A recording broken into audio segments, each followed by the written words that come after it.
أملاخ بارك تمرتنا أرسلنا እግዚአብሔር ይመስገን መንፈሳዊ مريحة زبليو كاب رومي شومونته كلنا هنوصينا 14 حساب 10 شوعات زلو كنم بوين أملاخ بارك እግዚአብሔር لو مخمرنا ويتايس في بارك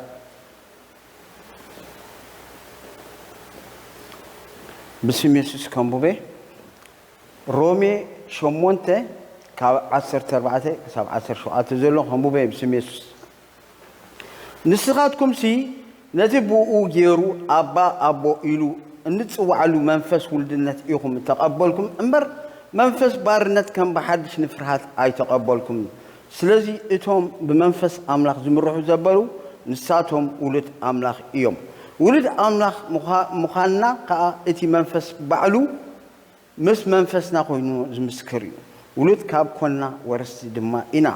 نأملاخ ورستو نخرصوص موارستو إنا مسؤو حسار مكرا انت تقبلنا مسؤون كنبر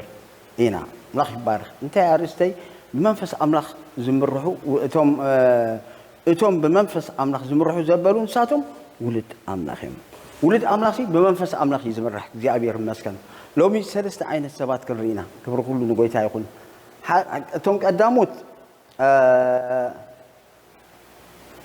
تفتراو سباتهم اتوم كالاوت دومو سغاويانيم اتوم سلسته دما سالسو دما بمنفس املاح زمرحو منفساويانيم سلازي نزيوم سلسته خنريوينا املاح يبارك شو نابتي بمنفس املاح زمرحو ولد املاح كنكينا مالتي እግዚአብሔር ይመስገን اتوم بتفتراو سبات حرينيم لك عالم ينبريوم يبلعو يستيو يتو يتاتاتو ولا حنت خسايبلهم بقى نا املاح ነገር ይብሎም بقى ناي من باري بقى يقولوا دلاي مقبرو زقاصاصرهم يلهم كنترول زقبرهم يلهم دلاي مقبرو زي اتمجي انت مجي تفطروا سباتهم بقى امر لهم استوعال لهم مالتي سماوي طببون زي مدراوي طببون كلهم مخيلو ግን ለአምላክ ነገር ዘይብሉ በቃ ተፈጥራው በተፈጥሮ በቃ በመርአይ በመስማዕ በመድህሳስ ዝመላለሱ ዚአቶም ተፈጥራው በቃ ይበልዑ ይሰትዩ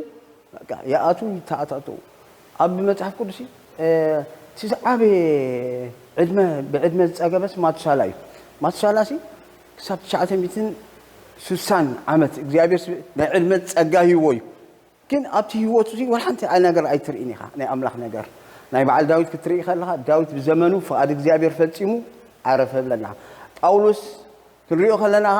እምነተይ ሓሌ ጉያይ ወዲእ ክብል ከለኻ ንርኢ እግዚአብሔር ይመስገን ናይ ዝሞት ሳላ ግን ዕድመ ወሲኹ ወላ ሓንቲ ነገር ኣይትርኢን እንታይ ክብል ኢለ ዋተይ ሰለስተ ሰባት ከም ዘለው ክጠቅስ ኢለ እቶም ካልኣውያን ድማ ስጋውያን እዮም ስጋው ክርስቲያን ኣሎ ዋተይ አንተ ሓተኩም ኣሎ የለን ኣሎ ወይታባርካ ፓስተር ስጋውያን ولا بحاجيرو كنريو نخلسي ጳውሎስ ንሰብ ቆሮንቶስ እንታይ ኢሎም ስኻትኩም ስጋውያን ኢሎቢ ኣመንጓኹም ባእስ ካብ ዘሎ ኣመንጎኹም ሻራ ካብ ዘሎ ኣመንጎኹም ፍልሊ ካብ ዘለሲ ስኻትኩም ገና ቆልዑኹም ንዓኹም ዕጡም ምግቢ ክምግበኩም ኣይክልን እንታይ ራ ጸባይ ገና ቆልዑት ኢኹም ዘለኹም ስለዚ ስኻትኩም ታይኹም ስጋውያን ኢኹም ስለዚ ስጋው ክርስቲያን ቤተክርስቲያን ክርከብስ ኖርማል እዩ ዋተይ ኣይገርሞን ማንያቱ አሎ ከገልግል ይኽእል እዩ قال كيف كليو زمر خليو كما لا نسايرا دحر زي تلوت الحر سقاو خاين سقاو خرسيان جنب سب قرنطسي من امنتيوم ግን እቲ አውሽቶም ዝግበር ዝነበረ ነገራት እንታይ ኢልዎም ንስኻትኩም ስጋው ያኒ ስለዚህ ናይ ስጋ ዘበለ ድማ አሕዋተይ ኩሉ ግዜ ሞት እዩ ብስጋን እግዚአብሔር ከነኽብሩ አይንኸልና ብስጋን እግዚአብሔር ልዕል ከነብሉ አይንኸልና እቲ ናይ ስጋ ነገር ጉድ ይልወሎ ኣብ ገላትያን 6 ባቢል ሳይሩን ተሐለፈተ ማህርና ይነና አምላኽ ይባርክ እንታይ ኢሉ እቲ ናይ ስጋ ነገር ጉድ እዩ ንሱ መንዘር ጣዖት አምልኮ ጣዖት ባእሲ ዝርግርግ መፍልላይ ቀኒ ባእሲ ሻራ ጓይላ እዚኦም ከምዚኦም ዝገብሩ እንታይ ኢሉ ንመንግስቲ አምላኽ ኣይወርሱንም ከም ተቀደም ዝበልኩም ሕጂ ድማ ይብለኩም ኣለኹ ሕጂ ናይ ስጋ ነገር እንታይ ንርኢ ዘለና አሕዋተይ ስጋሲ መጨረሻስ ሞት ብስጋሲ ንጎይታስ ከተኽብር ኣይትኽእልኻ ስለዚህ ንምንታይ ጳውሎስ ንስጋሲ يجزء الله نسجايسي يسق الله يلقوا نخالوت ناقلقلكو سي دربي كيكون سي ننفسي انت يقبر له يجزأ له ننفسي سي يسقي له ننفسي سي يجزأ له قبل كلنا اليوم معناته كتقلقل تخيلها باولوس كم زولو سي يقلقل له كو صبو نخالوت يربح له نرأسي جن دربي كيكون نسقي انت يقبر له يسقي له نسقي انت يقبر له يجزأ له سلجي حواتي اتي كالاي جكا سيطان انا زواغا انا كالاي سغانا يا حواتي سغانا انت زي قتلنا نسغانا انت زي قتلنا شي سغاسي دحر اوف سايد كيدو بطعم حدغناي سلازي كتتصلي عيدلين سغا خعلل دلي سغا مچت دلي سغا زرعيو يبهك ناي سغا ነገር ከአይልወኻ መጨረሻው አንታይ ሞት سلازي حواتي كمزي باولوس بولو نسغا يغزኦ ዝበለ سغانا ድማ ክንጥንቀቀሉ ጎይታ ይደለና ማለት እግዚአብሔር ይመስገን ስለዚህ ነዚሁ በመንፈስ አምላክ ተመርሑ በመንፈስ ተመላለሱ ዝብለና ስለዚህ አምላክ ይባረክ እታ ኮምፓስና ህይወትና ሲ በመንፈስ ግን ማላለስ ከለናስ ኮምፓስ መንፈስ አምላክ ሲ ለባል ጳውሎስ ናባሁም ክን ከይደሊና ሲ መንፈስ አምላክ ከልከለና ብሎ በሐቅ ይመርሑም ነሩ እግዚአብሔር ይመስገን እቲ መንፈስ ብጣዕሚ አውሽቶም ሲ እግዚአብሔር ይመስገን برهان يبرهلهم نيرو بقى ملكوتاو مرعيت برهان يبوم نيرو كمتني اسرائيلاوين شي بمعالتي عند دبنا بليتي دما عند حوي يمرحم زنبره منفس املاح دما يمرحم نيرو حجي بمنفس تملالسو تمنيت سغا دما ايتغبرنيو كل غزي منفسن سغان انصارم حواتي كل غزي اوبوزيتيوم سلازي نسغانا خنغوزو علنا قال املاح ينغرانا እግዚአብሔር አምላክ ተመስገን ይሁን ስለዚህ በመንፈስ እንተ ተመራحكم ግን تحت حق አይትሆኑን ይሁን ይለና እግዚአብሔር ይመስገን ስለዚህ ሁሉ ጊዜ በዓለ ይፈልጥ አይትበል አብልቦና አይትጸጋ ስለዚህ መንፈስ አምላክ ተጸጋ አምላክ መሪሕነት መንፈስ አምላክ መሪሕነት ክትጸጋ ገለኻ ኣብ ህይወትካ ዓቢ ሳክሰስፉል ይኻ ትሆን እግዚአብሔር አምላክ ተመስገን ይሁን ክብሩ ሁሉ ንጌታ ኢየሱስ ክርስቶስ ይሁን ስለዚህ أملاخ مسكن سلزي نحنا ولد أملاخنا نحنا دما ولد أملاخ انتينا دمت أملاخ نسمعنا أقويتا انتايلو أباقي عيس انتايلو دمت أي سمع حواتي كلنا أبتعلف منفس كأبسخنا لو جيسي ولدنا ولد أملاخ እግዚአብሔር ሲያይዳሉኒ ስለዚህ ከምቲ ምስ ጎይታ ዘለና ህይወት ጎይታ ሲ ንልብና ሲዛረበና እንተ አቢናዩ ካባን ሓሊፉ እግዚአብሔር በኻልእ ሰባት ይዛረበና ስለዚህ አባጊዒ ድምጽይ ሰማይ ስለዚህ አውሽጥና መንፈስ አምላክ አለና ነውሽጥና ሲ ጎይታ ሲ ይዛረበና እግዚአብሔር ይመስገን ስለዚህ ኩሉ ጊዜ በመንፈስ አምላክ ምራህ ከለና ናይ መንፈስ አምላክ ኩሉ ጊዜ ሰላም ይحواتي ናይ መንፈስ አምላክ ኩሉ ጊዜ ህይወት ዘለዎ እዩ ስለዚህ እግዚአብሔር ይመስገን ዝሓለፈሲ ንጎይታ መፍላጥን ስለ ጎይታ መፍላጥን ስበበይኒ እዚንሲ አባይ ነገርና ንጎይታ ክትፈልጦ ከለኻ ኣብ ህይወትካ እዩ በቃ ኣብ ህይወትካ ጎይትነቱ ሲ ትውጅኻ ኩሉ እንትናኻሲ ጎይታ ገዚእካ ኣሎ ማለት እዩ ስለ ጎይታ መፍላጥ ግን ከም ትልካ ዓለም ሲ ብዛዕባ ጎይታ ትፈልጥ ያ ولا بفيدل سي قال املاح شمددو ولو فيدل انت يغبر يحواتي فيدل سي يقتل منفس كن يحنتي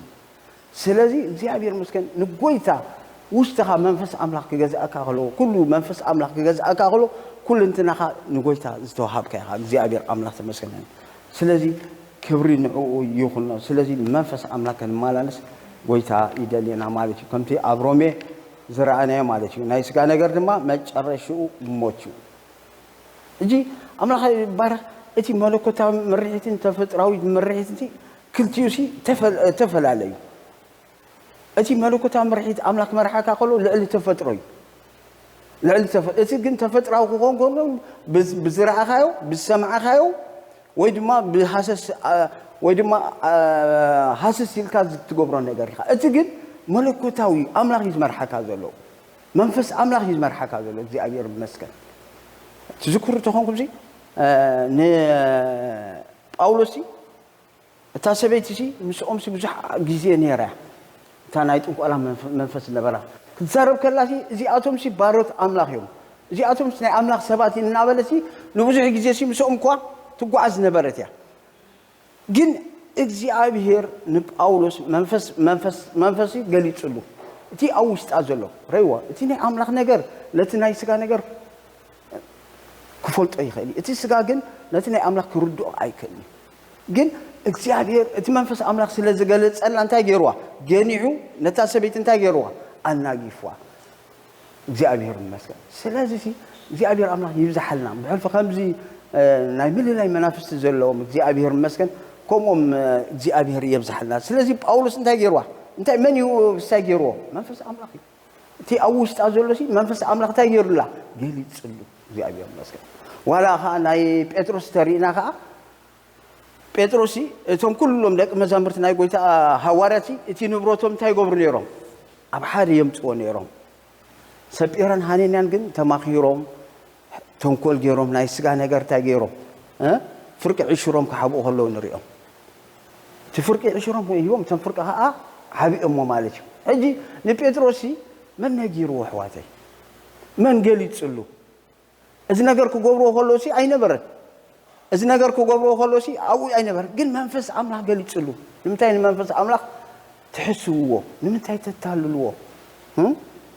ድሮስ ናትኩም እንዲ ነይሩ እቲ ገንዘብ ንምንታይ ተታልልዎ ንምንታይ ንመንፈስ ቅዱስ ከዓ እንታይ ኢልዎ ትሕስብዎ ኢልዎ ድሓር እቲ ሳዕቤኑ ንሪኤና ክልቲኦም ከም ዝሞቱ ንሪኤና እንታይ ክብል ኢለ መንፈስ ኣምላኽ ይገልጸልካ እቲ ኣብ ስጋ ዘሎ እቲ ሕቡእ ምስጢር እንታይ ይገብረልካ መንፈስ ኣምላኽ ይገልጸልካ ማለት እዩ ስለዚ እግዚአብሔር ይመስገን እዚ መለኮታዊ መርሒት ኣምላኽ ዝሃበና ብኡ ክንመላለስ ይደልየና ማለት እዩ እግዚአብሔር ይመስገን ክብሪ ኩሉ ንዕኡ ይኹን እቲ ተፈጥራዊ ከም ዝበልና ኩሉ ግዜ በቶም ሓሙሽተ ህዋሳት እዩ ዝምራሕ ብምርኣይ ብምስማዕ ብምሽታት ብምድህሳስ እዩ ብናይ ሰብ ዓቕሚ ምኽያድ ማለት እዩ ናይ ሰብ ዓቕሚ ሳያ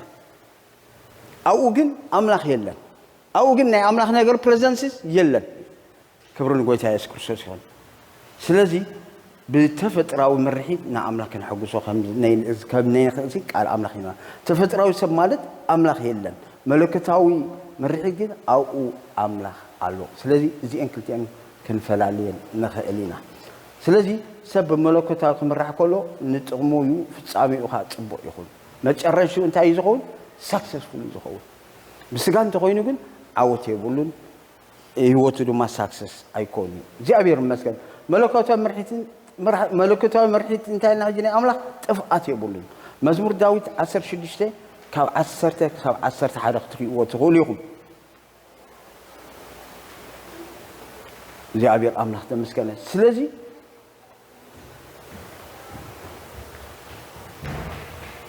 أنببلس بحول مزمور داوود 16 10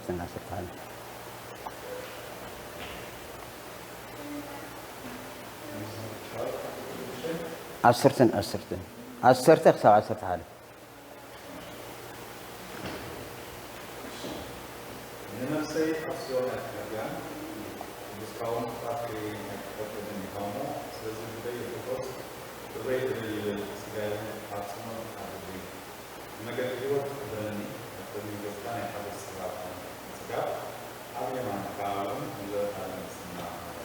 آمين ويتاي باركا نمجد هو سنتاي تقبرني تمرحني دغنا خا تحبرني እግዚአብሔር ይመስገን ከመዲ ዳዊት አንተ መዝሙር ዳዊት እስማንሳል እግዚአብሔር ሲ ጓሳዬ ዝጎድለኒ የብለይ አብሉ መቅሻኻ የውዕለኒ ናብዛ ዓርፈሉ ማይ እንታይ ይገብረኒ ሳይደሎም ብሯት ይመርሐኒ እግዚአብሔር ባር ስለዚህ ሲ መንፈስ አምላክ እግዚአብሔር ሲ ዝመርሕ አምላክ እግዚአብሔር አምላክ ተመስገነ ይሁን ጉስነቱ አሎ ዳርካ ርግጽ ወሕስነት አለካ ሎሚ ኢንሹራንስ ብዙሕ ሰብ ፕሪቫት ኢንሹራንስ ገብር ብዙሕ ነገር حنا ድማ ናይ ኣምላኽ መሪሕቲ ወሓሲ ሕዋቲ ኣምላኽ ሲ ኣይጥንጥነካኒ ኣምላኽ ሲ ኣይገርፈካኒ ኣምላኽ ኣውጪኡ ሲ ኣብ ምድረ በዳ ኣይገርፈካኒ ንሱ ኣጀሚሩ ዘወድ ኣምላኽ ይዘለና ሕዋቲ ንሱ ኣይገርፈናኒ ንሕና እኳ እንተደኸምና ሲ ሓይሊ ዝህበና መንፈስ ቅዱስ እዩ ዘበርትዓና ንሱ እዩ ንምንታይ ድዩ ንክሳይልዎም ሓይሊ ከይተቐበልኩም ከይትወፁ ኢልዎም ደቂ መዛሙርቱ 120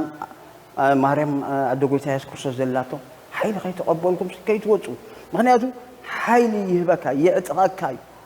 ተዓጢካ ከዓ ወፂኻ ምስ ፀላይ እንታይ ገብረካ ዘዕውተካ እግዚአብሔር ይመስገን ስለዚህ አይገርፈናኒ እግዚአብሔር ይመስገን ክብር ሁሉ ንዑ ይኹን እግዚአብሔር አምላክ ተመስገን ይሁን መር ናይ ተፈጥራዊ ድሕር ሪእናዮ ሕዋተይ እንታይ ዝብለና ምሳሌ 16:25 ንሰብሲ ቀንዕቲ ትመስሎ መገድላ መጨረሻ ግን እንታይ ሞት ሰብኮ ቀንዕቲ ትመስሎ ጥቡ ኣለኹ እኮ ይብል ግን ናይ ኣምላኽ ኢድ ስለዘይብሉ መጨረሻ እንታይ ትኸውን ሞት ትኸውን ስለዚህ ናይ ኣምላኽ ግን መጨረሻ ህይወት ናይ ኣምላኽ ግን መጨረሻ ሰላም ናይ ኣምላኽ መጨረሻ ግን ዕረፍቲ ኣሕዋተይ ስለዚህ ኣብዚ ጎይታ እዚ ንፀጋዕ እሱ ይምርሓና ኣሕዋተይ ኣነ ይፈልጥ ኣይንብለን እሱ ይምርሓና ንሱ ይታትየና ንሱ ይጓዝየና ንሱ ይእለየና ንሱ ይንከባኸበና ኣሕዋተይ ኣይገርፈካኒ ኣይጥንጥነካኒ ከቶ ድማ እሽሽ ኣይብለካን ዝበለ ኣምላኽ ስለ ዘሎ ናብኡ ንፀጋዕ ኣሕዋተይ ንሕናዚ ብዘይ መንፈስ ኣምላኽ ብዘይ ኣምላኽ ሓንቲ ኣፎ ዶ ክንብል ኣይንኽእል ኢና ነዚ ኣየር ፀጥታ ኢላ ሓንቲ እኳ ኩላ ንሕናስ ዲፐንድ ኢና ፅግዕተኛ ናይ ኣምላኽ ኢና ኣብ ፅግዕተኛ ናይ መንፈስ ቅዱስ ኢና ኣምላኽ ይባርክ እቲ ካልኣይ ድማ ኣብ መለኮታዊ ምርኢት ክትሪኡ ከለኹም ኣሳልጦን ሰላምን ኣለዎ ሰላምካ ይመልእ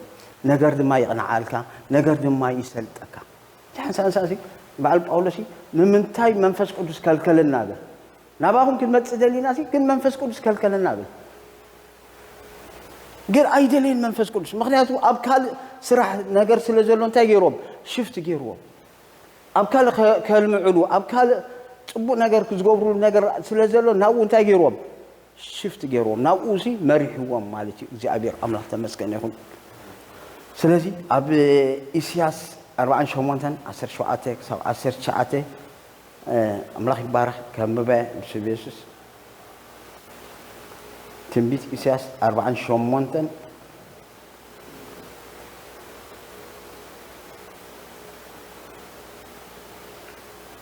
ካብ 17-19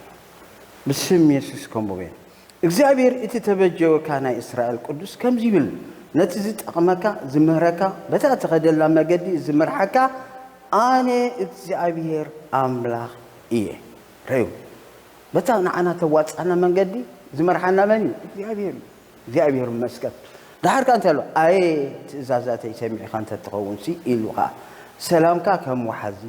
ጽድቅኻ ኸውን ከም ማዕበል ባሕሪ ምኾነ ነይሩ ይብለና እግዚአብሔር መስገን ስለዚህ ዘርእኻ ከም ሑፃ ፍረ ከርስኻውን ከም ድብቱ ምኾነ ስሙ ከቶ ኣይምጠፍን ኣብ ቅድመይ ድማ ኣይተደምሰሰን ነይሩ ኣሎ እንታይ ደልየሲ በታ ተኸዘላ መገዲ ዝመርሐካስ መን እዩ እግዚአብሔር እዩ ንሱ ተበጅና ወተ ዝመርሐና ንሱ እዩ ዝታትየና ንሱ እዩ ዝጓስየና ንሱ እዩ ኣብዚ ዘብፅሐና ንሱ እዩ ስለዚህ ንሱ ክመርሓካ ከሎ ኣብኡ እንታይ ኣሎ ሰላም ኣለዎ ኣብኡ እንታይ ኣሎ ዕረፍቲ ኣለዎ ትዝክርዎ እንዲኹም ግብረ ሃዋርያት 27 ኩላና ንፈልጦ ኢና ግብረ ሃዋርያት 27 ካብ 9-15 ከተንብቦ ከለኹም እታ መርከብ ዝኸደላ ዝነበረ ጳውሎስ እንታይ ኮይና መጨረሻ ተሰባቢራ ግን እንታይ ኢልዎ እግዚአብሔር መልአኹ ገይሩ እንታይ ኢልዎ ኣጆኻ ኣይትፍራ ሓደ እኳ ካባኻትኩም ዝጠፍ የለን ዝጥሕል የለን ጳውሎስ ከማን ነቲ ተዛረበን ኣምኖ ክብል ከሎ ንሪኦ ሕጂ ረዮ ንሳቶም ክጭነቑ ከለዉ ንሳቶም እቲ መግቢ ኣብቲ ባሕሪ ክድርብዎ ከለዉ ኣቑሑቶም ክድርብዎ ከለዉ ናብቲ ባሕሪ ጳውሎስ እንታይ ኮይኑ ሃዲኡ ከይድ ነይሩ ኣምላኹ ኣሚኑ ኣብ ኣምላኹ ተወኪሉ እንታይ ሃዲኡ ነይሩ ምክንያቱ መንፈስ ኣምላኽ ተዛሪብዎ መንፈስ እግዚኣብሔር ስለተዛረቦ እንታይ ሃዲኡ ይኸይድ ነይሩ ኣምላኽ ተሎ ኣይትናወፅ ካልኦት ሰባት ክናወፁ ከለዉ ንስኻ ኣይትናወፅ ኣሎ ዶ ማዕበል እወሎ ላዕልን ታሕትን ነይሩ ዶ መገልበባት ዶ ነይሩ ዶ እወ ነይሩ ግን ጳውሎስ ሃዲኡ እንዲያም ነቲ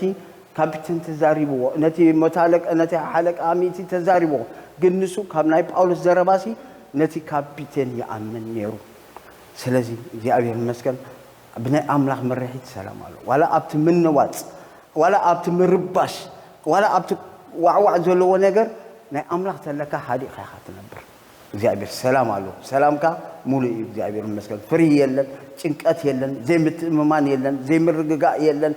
ሃዲእኻ ኢኻ ትኸይድ ኣብቲ ማዕበል እንታይ ኢሎ ሰላምካ ከም ወሓዚ ጽድቅኻ እውን ማዕበል ምኾነ ነይሩ ሰላምካ ይበዝሕ እግዚአብሔር ይመስገን አምላኽ ይባርክ ናይ ውሽጢ ሰላም ናይ ደገ ደይኮነስ ናይ ውሽጢ ሰላም እቲ ኣውራ እግዚአብሔር ይመስገን ስለዚህ أملاخ يبارخ تكالا أي زرعنا يوم مالتي እግዚአብሔር ይመስገን ስለዚህ هبوبላ نيرو ونيرو نفاس نيرو ግን ጳውሎስ ሃዲኡ ከይኮሎ ነይሩ ከምታዝ በላድማ መጨረሻኻ ናብታ ደሴት ማልታ ካእቱ ኮሎ ንሪኦ ኣምላኹ ኣሚን ነቲ ዝኣምኖ ኣምላኽ ነቲ ዝበለኒ ኣምላኽ ይኣምኖ ክብል ኮሎ ኢና ንሪኦ እስቲ ካልእ ከዓ መለከታዊ መርሒት ሕዋቴ ርግፅነት ኣለዎ እንደገና ድማ ህድኣት ኣለዎ ትንቢት ኢሳያስ 30:15 ክንሪኤና ኣው እግዚኣብሔር ይመስገን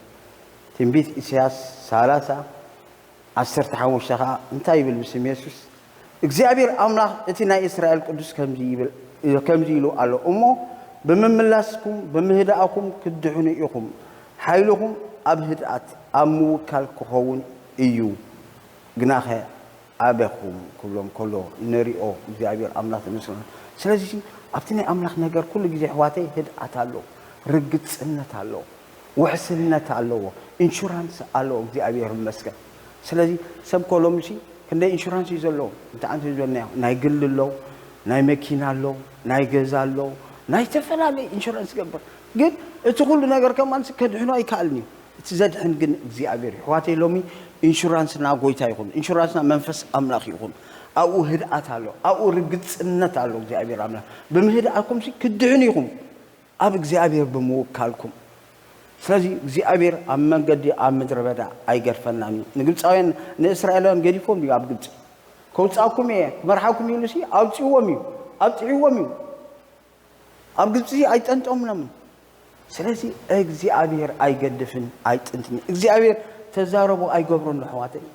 እግዚአብሔር ተዛረቦ ዝገብር አምላኽ እዩ እግዚአብሔር ከይሕሱ ሰብ አይኮነን ከይጣዓስ ድማ ود السر أيقونه إخزابير زولدو أيقبرون حواتي يقبرون بر إخزابير مسكن أملاختي لوسي قوني حواتي إخزابير بله كونه إخزابير عززه قامه إخزابير وارو سلزي إخزابير نتيلو إلي حواتي إخزابير مسكن ناخي بارك سلزي أنتوين رينا نابز عرفوا له ما يمرحني بما قد صدق ما يمرحني إلو داود كبير الله نسون نفسي يهد أيوة زهد عنا እግዚአብሔር ሕዋት አብሸገርገር ጊዜ አብቁሉላው ጊዜ ጎይታ ዘህድ አምላኽ ይዘለና ዕረፍት ዝህብ አምላኽ ሕዋተይ ዋላ ገለሰቲኻ ዋላ ጌርካ አይተሃደኒኻ ዘህድ አካ እግዚአብሔር አመንፈስ አምላኽ ተወኪልካ ንእግዚአብሔር ክትልሙኖ ከለኻ እግዚአብሔር ሄድ አካ ካብቲ ነገር ይብጅወካ አይከሐዱ ፈተና ሁሉ ኸልዩ መከራ ሁሉ ኸልዩ ግን ዘህድ እግዚአብሔር አለና ዳዊት بس نجاري እግዚአብሔር ጓሳይ ዝብል ሕዋተይ ንሱ ናብዛ ዓርፈሉ ማይ መርሓኒ ንሱ ነፍሰይ ይሄዳ ስለስሙ በመገድ ጽድቂ ይመርሓኒ ስለዚህ ኃይሉኩም ሕዋተይ ኣብ ህድኣት ኣምላኽ ምውካል እግዚአብሔር ይመስገን ስለዚህ ኣምላኽ ይመርሓና ከም ዘሎ ከዓ እንታይ ውሽጥናቲ ሰላም ኣሎ ውሽጥኻ ሰላም እንተሎ ሕዋተይ ኣምላኽ ከም ዘመርሓካ ዘሎ ሓደ ምልክት እዩ ነገራት ትሪእኮ كاليو كن أوستخا سلام أنتلو أملاك كم زمر حكى زلوا حدا ملكتي زعبير أملاك هذا سلام تري يقولون هذا سلام كذا أي كلمة هذا تشجر تجأنا بتفل عليه توت أرسي نخال سلام كذا أي كلمة قلت أسي تي أنا زبوكم سلام سي كم تعلم سلام تبوكم سي أي كونن ناي عالم سلام سي جزاوي أنا زبوكم جن زلاق أيو زعبير أملاك تمسكن يكون سلازي ملاك يبارك نحنا ولد أملاكنا بمنفس أملاك إنما لا شيء توكلتنا أمرح أملاكي بقالو جيرو يزمر حنا أملاك بقالو جيرو ممرحه من حواتي لأنه كل قال أملاك تيم بيتاوك قال لنا حواتي نقال أملاك آمين أولي إلنا خنجزاء نقال أملاك سابميت كنجبر زعبير مسكن هاللويا سلازي نسو كومباس نايو نسو سيبكا كومباس كاو حدا بوتا ناب حدا تخدلو لك كوم ايو اب هيوتنا حواتي እግዚአብሔር ይመስገን ስለዚህ ኣብቲ መርሕነት ኣምላኽ ድሕርተልካ ولا حدا حتو خሰ كل وكا خلوسي እቲ መርሕነት እቲ ናይ መንፈስ ኣምላኽ ይሕግዘካ ኣብ እንታይ ክገብር ከም ዘለካ ሓንሳ ሓንሳሲ ዝጨንቀካ ጊዜ ኣሎ እንታይ እዚ ነገር እዚ ዶ ክገብር እዚ ዶ ክገብር ኣብ ህይወትካሲ ከም ቻሌንጅ ዝገብረካ ጊዜ ኣሎ هجي بسجاها خطوسن كلها خبيديو نايسجا نجار كا لنا متشرشها موتيو نايسجا نجار كا كل جيزي هيوت هيكونن جن بمنفس أملاك تمرح كلها أملاك نوش سخاسي زاربك يا حواتي أب جبرها وريت كنت سالسان شو عالتنسي أتم سباتي بيتروس مسابق كلهم سي انتهي ما أتم سبات انتهي كن جبري لهم حطهم رما أبي نحطهم سي ملص أتم حوات انتهي نكبر بالوم إذا انتهي كلهم لبهم مسترت قال أملاك منفس أملاك مسرات أمسي أتم سبات انتهي نكبر لهم ريو بيتروس زملنا سلام كاليو أبت حطوا خلaka منفس أملاك كم زنا نسم حاجتهم تغكل لنا مسخ أرخيبهم انتهي ملص ربهم تنسعوا نحد قد حاجات دحرق أنت يكونوا تتأمقوا كلهم نريو زعبيهم المسكن سلذي نحطوا خاسي منفس أملاك يزمل السالكة سجاها مو أبغى لك تصرفك بسجاها تتمرحك أبغى لك تأتيها أبدي تتعشى بتعشى كن أملاك نجر أنت وين حواتي كم زملوا سلام الله هدأت الله مرقق الله عندنا هذا ما زعبير أملاك المسكن نلبخ هذا ما السلام يعرفوا يمارج سلذي كويس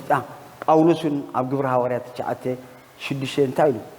نايب أولس يوش مجمرة السادة دومينيرو نتوم قدوسانتي هذا كمان نستيفانوس كابتن زقطولوس حري كن قويتا بتصادر برهان مستراخو وقن انتهي زولا قويتا انتهي كقبر تدلي الله واتي دي أتقولنا قويتا انتهي كقبر تدلي علينا كل شيء نقبر شيء قويتا يخبروا لدي قويتا يخبروا لني ناي قويتا نقر الله ودي يبولو أم نبل هجر أيوسي قويتا انتهي كقبر تدلي الله حتى ملسخ انتهي متوه تنس نابكة ما أتو انتهي كتقبر كم زل خادمة انتهي كنقروخا إيام أزي سبسي زي تدنا قري انتهي مو قبر انتهي كتقبر كم زل خا كيت نكتما أو دم انتهي كنقروخا جاء بير مسون واطعم هاللويا أملاخ أنت زي مريحي كاجن زبن كامل تقبرو زي قبعك أخذ قبر حواتي كتقبرو زي تقبعك أملاخ أنت زي مريحك مغنياتو بحاسس مسسيها بسمي سلتخي أبدي أتوكا تعتو قولسي كقبرو زي قبعني زي تتصوع كله أملاخ زي مدبو علامة إنا قبركوسي ينبر نيره هيو نا أملاخ زي حقوس مسيلوسي أملاخ زي مدبو له نقر يقبر نيرو أبت أملاخ زي مدبو له قولس قل كقبرو زي قبو نقري زي تتصوع لي دحرق انتيلو بسم يسوع كريستوس نازراوي متصرارسي قبو أي مثلن نيرو قبو أي تبو زلو يمثلن نيرو نتوم كريستيانات مسدات نتوم حوات مسدات سي تبو زلو يمثلن نيرو أملاك جن سميك تصوريها كبر عقاها إلوا نه أملاك نقدر رأيوه زي أبيار المسكين ناتو من قدر رأيوه كريستيانات يساعد ديرو ناتو نقدر كالي نيرو تبو زلو مثلهم جن أملاك نمس نقدرو مسبولو جن انتهي كقبر يمسبولو ناب نختم أتو زريو خسبات الله مسبولو تحر أملاك سميك تصور كبر عقاها إلوا واتي زمننا نايك سراج زي أيقون زمسلك زترأيك أي تكبر أملاك زرائلك كبر نحن زدلنا زي كونش نسو زدليو نكبر كن حاتت علينا مرسد ما نركبنا فقالوا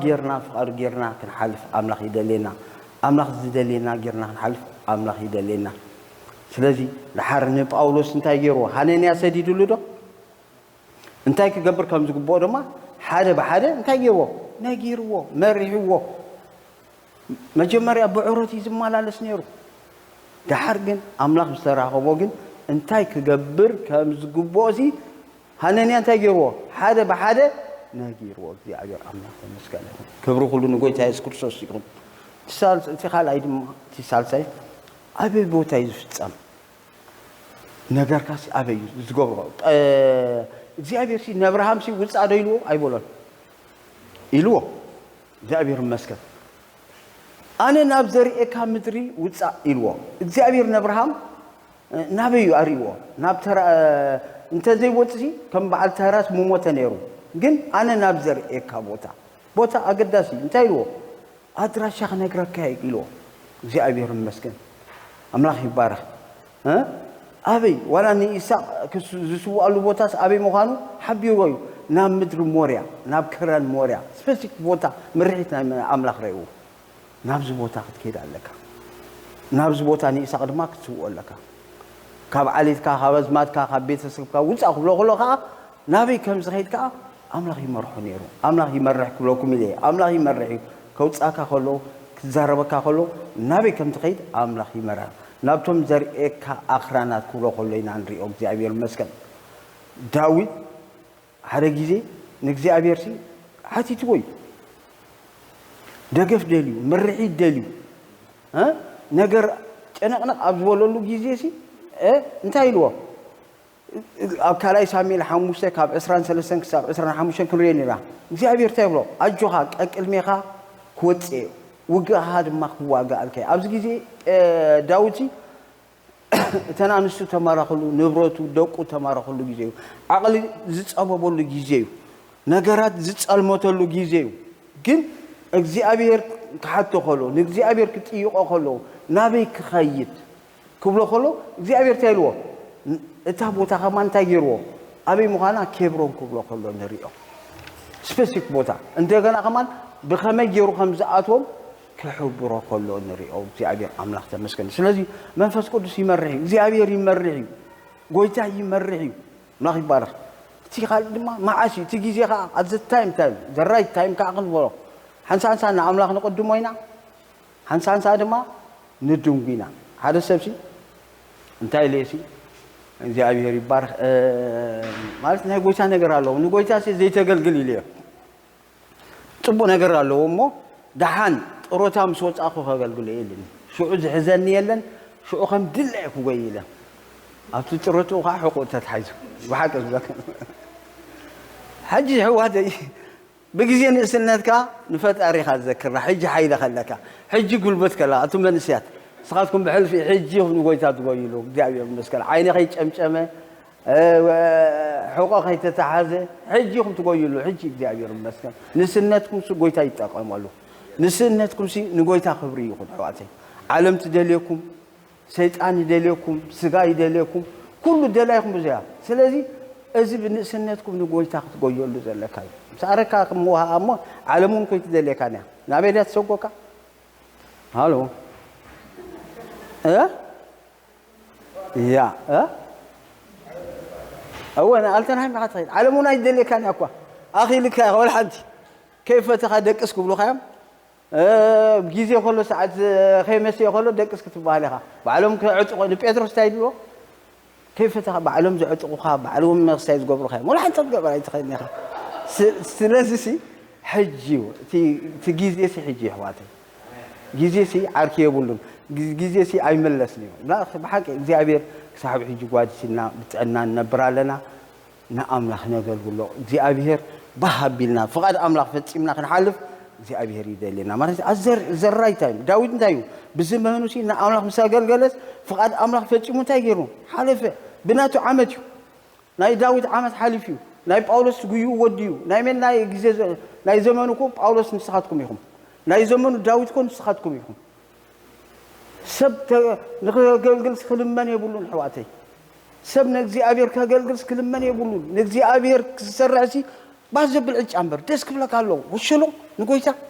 زي أبير مسكن سلازي الزجيزي صباح نسخة كم حاولت جوايت بالله حالوتك أخموجه نزل على ما يتنبرني خا حالوتك زي أبير نايسب سايبولو تسألم إلياس أنا بيني تعرفه مسؤول تايلو أوه إلياس خايخات بالله نبعلات زي سقوا دخل دالوني سام أشحلوني زي أبير سلازي زي أبير سبالو نحنا التشانس عدل كبرنا قولوا دقق فتلنا قولوا نأملاك نقلقل كلنا أملاك ما بقى لا يخبر حواتي سلازي كبروا نقولتها يكون سلازي الزراي تام هانت مع التخبك قولوا عدلنا أملاك لو من لنا تبع وات كامس تمرو يدلنا سلازي تام عالتي جيجن كتك أملاها سلازي وسن جيزي حتى جيزي نزلوا أنا سلازي أبتاع جابير زعبنا نأملاك نقلقلوا تعدل كنتك أملو قويتها إدلنا أبي وانا شو عته سلسلة شديش تريوه قويتها سي جيزي زفلت زنبري يسوسي بس جيزي أي بتحن بلو ولا نمارم كمان جيزي أي بتحن سلذي جيزي زفلت يو حدا جيزي يحواتو سي كيت تجلس نيورساليم كله نريو ግን ጊዜ አይኮነን كله ስለዚህ بጊዜ ዝኸይ ነበረ ኢየሱስ ጊዜ አይበጽሐን ሰብ ሰግደላ ጊዜ አለው ጎይታ አብታ ዝደለይ ጊዜ ይዝገብር በትክክለኛ ጊዜ ይዝገብር ፍረድማ አለው ትክክለኛ ጊዜ ዘይመፍላጥ ናይ አምላኽ መለኮታዊ ምርሒት ዘይመፍላጥ እዩ ንኹሉ ዘዘመኑ ለዎ ንኹሉ ገግዚኡ አለው ሕዋተይ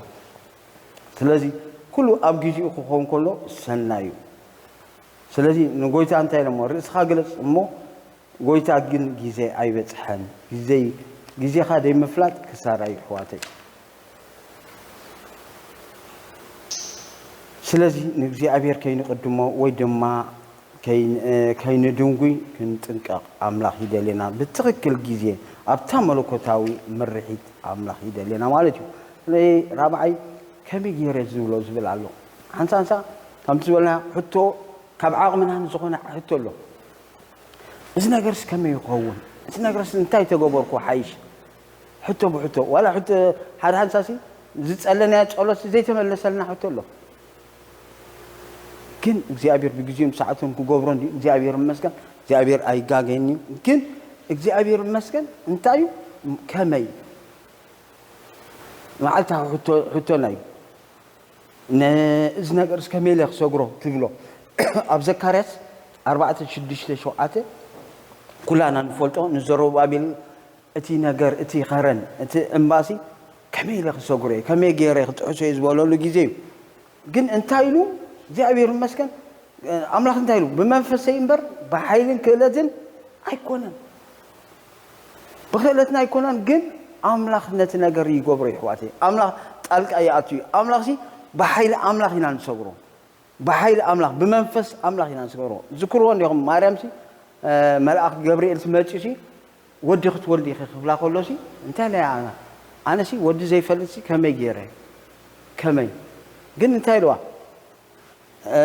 መንፈስ ቅዱስ ኮርዘኪ ኃይልት ልዑል ድማ እንታይ ገብረኪ ከጽልለልኪ ስለዚህ ንእግዚአብሔር ዝጨንቆሎ ይሕዋቴ ንእግዚአብሔር ዝሰኣነሎ ንእግዚአብሔር ኩሉ ቀሊል እዩ ስለዚህ አምላኽ ድማ ሕራይ ከም ቃልካ ይኹነለይ ምስ በለ ድማ እግዚአብሔር መስገን ወይታና ድማ ኢየሱስ ድማ መጪ ማለት እዩ ስለዚህ ከመይ ንኽእለ ከመይ ክገብሮ ንብሎ እግዚአብሔር መስገን በኃይልናን በክእለትናን እንደይኮነ بمنفس أملاك يو እግዚአብሔር መስገን ስለዚህ ነቲ ቻሌንጅ ዝገብረና ነቲ ኩሉ ዝገብረልና እግዚአብሔር ይገብሮ ይሕዋቴ ንእግዚአብሔር ታይጨንቆ ንሱ ከመይሉ ከም ዝገብሮሲ አይፈልጥኒና ንሱ ከመይሉ ከም ዝገብሮ አይፈልጥና እግዚአብሔር ንዑ ዘይእዘዞ ነገር የለም ስለዚህ ንዑ ጥራይ ንጸበይ እግዚአብሔር መስገን ስለዚህ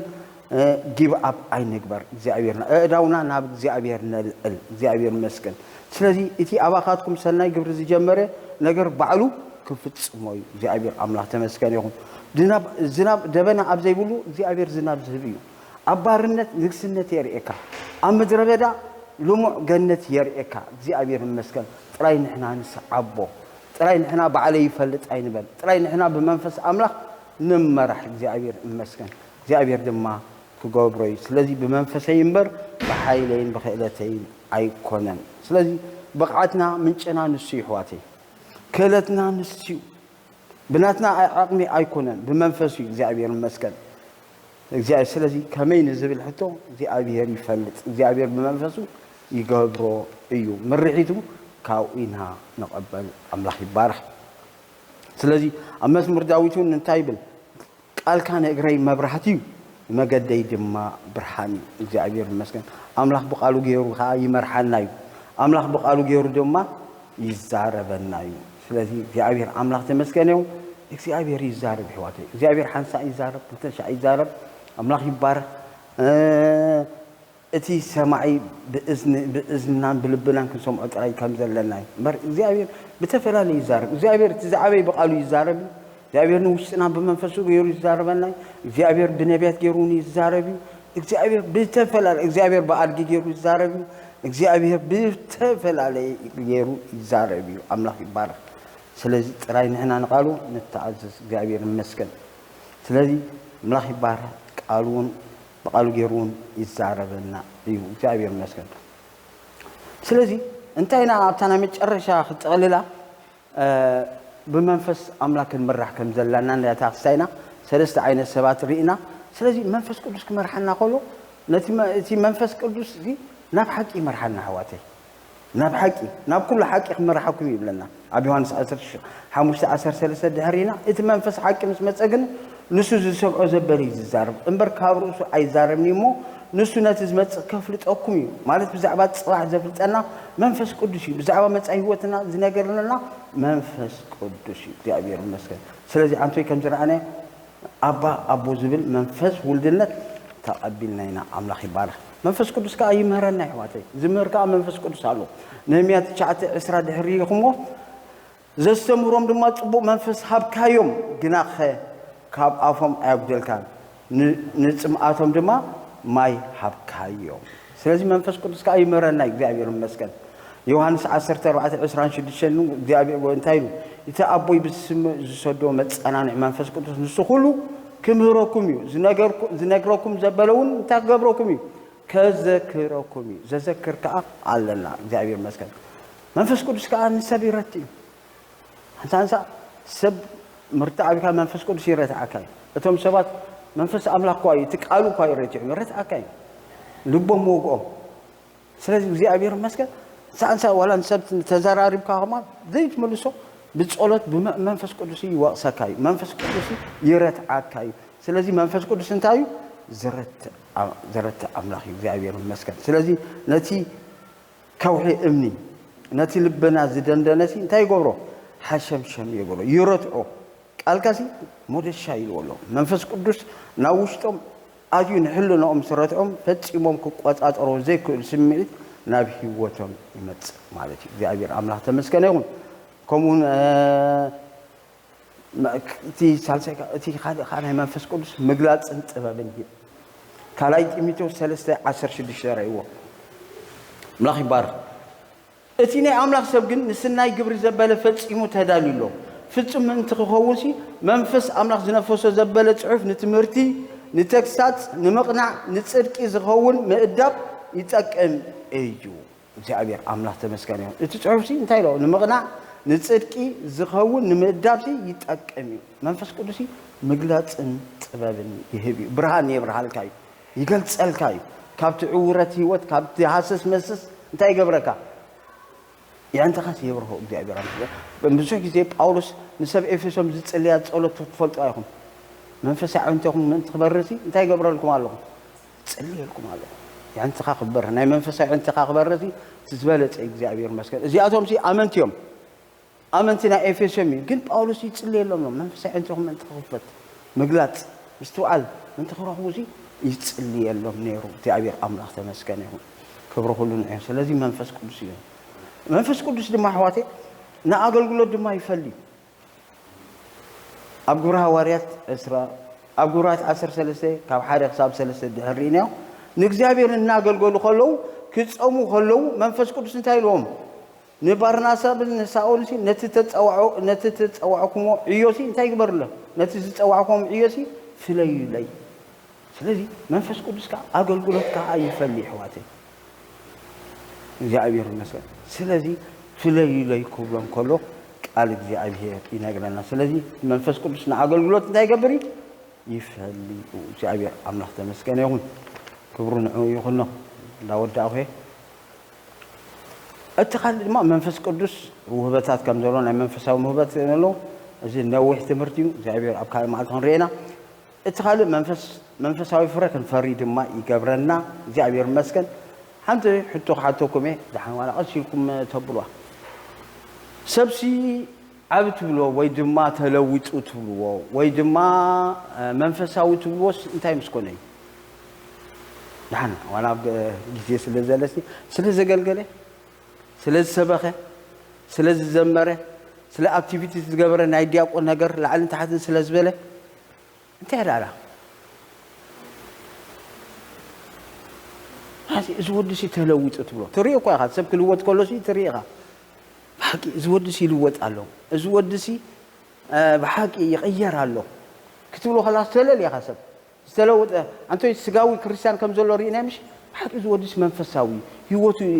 يغيرالو أزرارو يغيرالو منفسو يقتألو منفس كان مقتأ زمسلو يلا الحواتي تين منفسو قط أطر بتعمل كابت أبت كتما زحلو يبلت يقول قال الله لو ما حنسان سأقولكم كلنا بتشغل لنا كابي جميعكم كلنا سلازي التي منفس كان مقتأ حواتي سب أو قدامي عبين تقولوا يا خا بحق كلايك منفسه فرق تري له خلاها ناي فقر السب ناي قرتا سب ناي محرت سب ناي هدأت سب ناي تعجزت سب أتي مفرم منفس قدس زلوا درعنا أبتي ناي فرم منفس قدس السو كله كتري له خلاها لك نحن تجربتي بس يلان فريان تفولت واس بمتاي بس فرق أخا فرقاتي فرق أخ تري كلاها زي أنا جرب بس يلا زي أنا جرسي بقى أتعت بلا وين زللا خوينا تقول خلا بفرع سلازي زي ابي مسكن ابي وتنا فرم منفس قدس كله ندعبنا نتلوطنا نتغيرنا نمصالنا مالشي زي ابي مسكن سلازي حاده دما منفساዊ ፍብረክ ንገብር ይደለና እቲ خالي دما عوت زلو ህይወት ክንመርሕ ይግባና ናብ عوت የጽሐና ማለት መንፈስ ቅዱስ አጀሚሩ ኣብ ምድረ በዳ ይገልፈካን ግን ናብ عوت successful ከምቲ ጳውሎስ ጉያ ይወዲ ዝበለ ጉያና ክንውድ ዝድግፈና ዘሕይለና ዘበርታዓና ኣብቲ ግዜ መከራ ኣብ ተፈላለየ ነገር ደው ዝብለና መንፈስ ኣምላኽ እግዚአብሔር ይመስገን ስለዚ እቲ ኣባኹም ዘሎሲ ደቀየ እቲ ካብ ኣብቲ ኣብ ዓለም ዘሎሲ ኣባኻትኩም ዘሎ ዓቢ እቲ መንፈስ ኣምላኽ ሰዓሪ ኣብ ኣምላኽ እቲ ናይ ኣምላኽ ነገር ሓያል ማለት እዩ እግዚአብሔር ይመስገን እቲ መንፈስ ቅዱስ ድማ ኣብ ውሽጥና ኮይኑ ይድግፈና የጸናናና ኣብ ዮሐንስ 14 ካብ 16 ክሳብ 17 ክትሪእዎ ከሎ ድማ የጸናና ኣብ ግዜ ሓዘን ኣብ ግዜ መከራ መንፈስ ቅዱስ የጸናና አካል የበርታዓካ ነቲ ዘይከኣል ነገር እንታይ ገብረካ የኽእለካ ደው የብለካ ይድግፈካ እግዚአብሔር ይመስገን የጸናና አካል አምላኽ ይባርክ ስለዚህ ኣብ ውሽጥና ኮይኑ ይድግፈናን የጸናና መጸናንዒ እግዚአብሔር መንፈስ ቅዱስ አንተ ይሪና ኃይል ይዕጥቀናዩ ኃይል ተዓጢቕና ክንወጽእ ከለናኻ የስልጠልና አውጋና ናይ ውግእ ነገር ዲ ኩሉ ተዓጢቕና ክንወጽእና ሳክሰስፉል ይገብረና መጨረሻ ድማ መንፈስ ቅዱስ ነቲ ዝመጽእ ነገር አቀዲሙኻ እንታይ ይገብረና የፍልጠና የርኤና ልክ እንታይ ከም ንስርሲ ገና ኣብ ላዕሊ ከሎ ኣብቲ ታሕቲ ዘሎ ዘርኢ ገና ነገራት ከይመጸሲ እንታይ ይገብረና የፍልጠና ማለት እዩ እግዚአብሔር ኣምላኽ ተመስገነ ይሁን ወይታ ይባርኩም ስለዚህ እንታይ ተሪፉልኩም ከሆነ ተስፋ ገብር ስለዚህ ሰለስተ ዓይነት ሰባት ከም ዘሎ ሪኢና ግና ንሕና ውሉድ ኣምላኽና ንሕና ግን በምንታይና ንብራህ ሳይደለኹም በመንፈስ ኣምላኽና ንብራህ እቶም ውሉድ ኣምላኽ በመንፈስ ኣምላኽ ስለዚህ እግዚአብሔር ይመስገን ንሱ ይግዛዕና ንሱ ይምርሐና ስጋ ክመጽእ ከሎ ከምቲ ጳውሎስ ዝበሎ ንስጋ የግዝኡ ኣለኹ የሰቅዮ ኣለኹ ዝበሎ ነሰቅዮ ስለዚህ እቲ ካልእ ጸላዕና ስጋና ይሞ ስጋና ክነግዝኦ ከለና እቲ ናይ መንፈስ ክበዝሕ ከሎ ሕዋተይ ናይ ስጋ ይደክም ስጋ ክወጽእ ከሎ ከዓ እቲ መንፈስ ከዓ እዩ ክልቲኦም አንጻር እዮም ስለዚህ በመንፈስ አምላክ እንማላለስ ከለና በመንፈስ አምላክ ምሽጥና እና መልእኽ ኸይድ ከሎ እቲ ናይ ስጋ ነገር ከዓ እናነከ እናጠፈ ይዝኸይድ ሕዋተይ ስለዚህ በመንፈስ አምላክ እንማላለስ ጎይታ ኢየሱስ ይደግፈና ጎይታ ይባርክ ኩላና ካብ ዘለና ተሲና እንጽሊና አምላክ ይባርክ ሃሌሉያ